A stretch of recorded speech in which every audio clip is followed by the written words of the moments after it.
interview.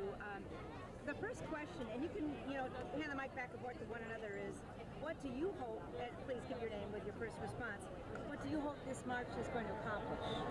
So my name's Ella, I'm from Madison, Wisconsin, and I'm hoping that this march spurs some kind of movement, some kind of progress, some kind of development in Congress and on a global scale, because really there's not been any action for so long, and I'm sick and tired of it. Something needs to happen, and it needs to happen now.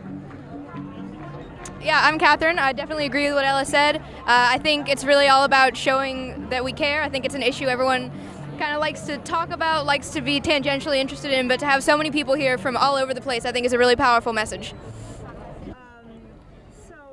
Another question, how did you two get here?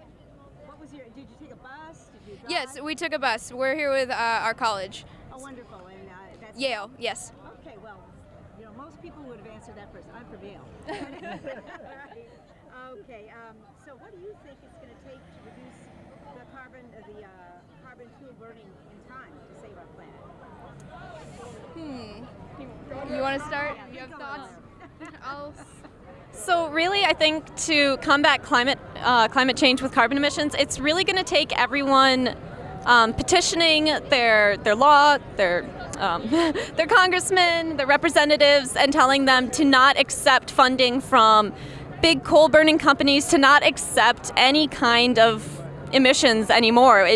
It needs to stop in order to get better. We have to stop emissions first, and then we can work on removing the CO2 from the atmosphere. But it has to stop first. Okay, and how are we going to stop?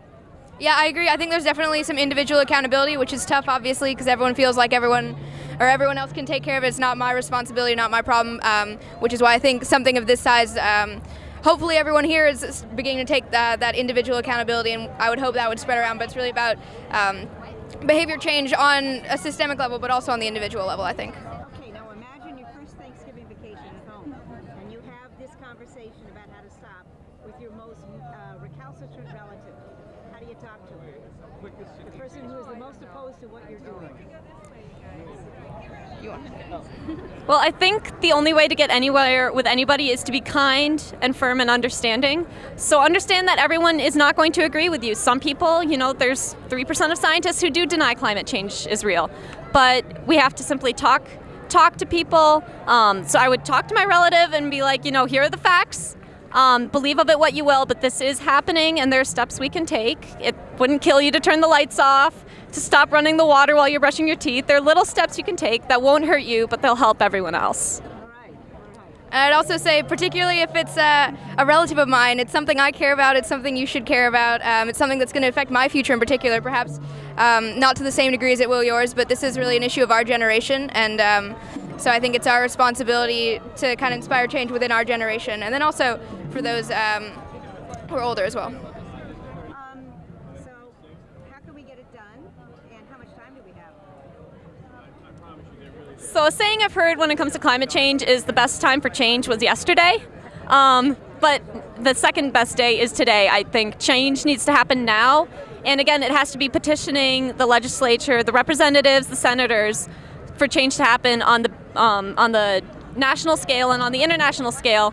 But then on the local scale, I think things need to happen too, because grassroots movements, that's how this started. That's how the environmentalist movement started, and that's how it's going to continue, is people on the local level petitioning, speaking out, making their voices heard.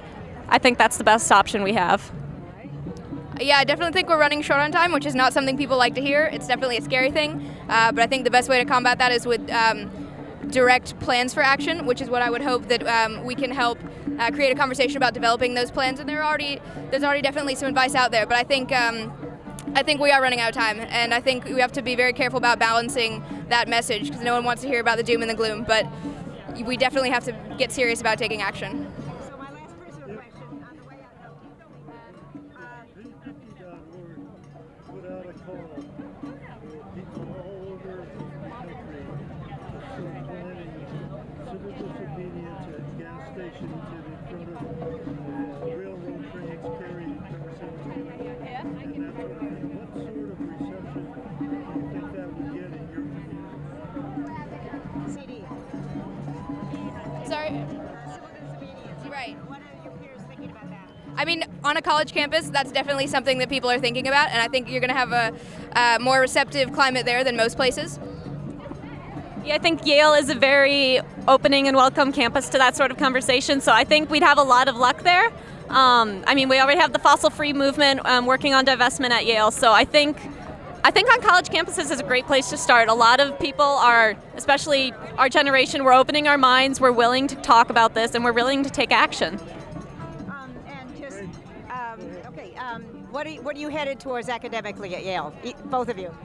So I'm actually looking at the environmental studies program with a pre-law focus. So hopefully environmental attorney someday.